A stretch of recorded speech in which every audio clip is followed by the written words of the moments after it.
सहारा India से वर्षों तक के मेहनत व मजदूरी की जमा पूंजी वापस नहीं मिलने से निवेशकों में काफी नाराजगी देखने को मिल रही है। शुक्रवार को केशकाल नगर पंचायत अंतर्गत वार्ड क्रमांक 10 के पार्षद यासीन मेनन के साथ बड़ी संख्या में वार्ड वासियों ने केशकाल एसडीएम कार्यालय पहुंचकर एसडीएम शंकर लाल सिन्हा के माध्यम से कलेक्ट्रेट कोंडागांव के नाम ज्ञापन सौंपकर सहारा इंडिया कंपनी के खिलाफ कार्यवाही करने एवं वार्ड वासियों की जमा पूंजी वापस दिलाने की मांग की है। इस संबंध में पार्षद यासीन मेनन ने बताया कि केशकाल नगर के हर्रा पड़ाव स्थित सहारा इंडिया के कार्यालय द्वारा नियुक्त एजेंट द्वारा वार्ड वासियों से प्रतिदिन पैसे वसूल कर सहारा इंडिया में जमा किया जाता है, लेकिन जमा राशि वापस निकालने की अवधि समाप्त होने के बाद भी वार्ड वासियों को अब तक के उनके पैसे नहीं मिले हैं।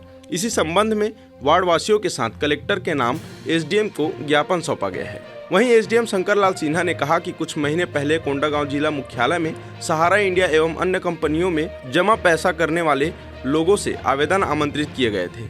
उस सूची में आज मिलने वाले आवेदनों का मिलान किया जाएगा और जिस भी जिले में संबंधित कंपनी से राशि वसूल की जा रही है वहां इन प्रकरणों को संलग्न कर इनके पैसे वापस दिलवाने का प्रयास करेंगे। सहारा इंडिया के कुल 19 लोग यहाँ पे आए हैं कि हमारी राशि हम लोग को नहीं मिला, ऐसे करके राशि दिलाई जाए करके। बीच में हम लोग जिला में पूरा आवेदन आमंत्रित किया था, उस समय इनका आवेदन आया है कि उसको मिलान करना पड़ेगा।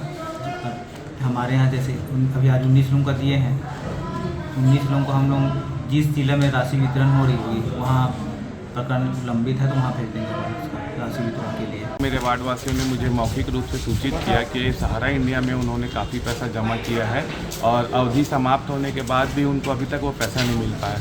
जिस मांग को लेकर मैंने एसडीएम ऑफिस आया है और सब 19-20 लोगों की लिस्ट और लगभग 4,36,000 रुपये की राशि का ज्ञापन मैंने एसडीएम साहब को सौंपा और उन्होंने आश्वासन दिलाया है कि जल्द से जल्द कार्रवाई की जाए। केशकाल से राम कुमार भारद्वाज की रिपोर्ट।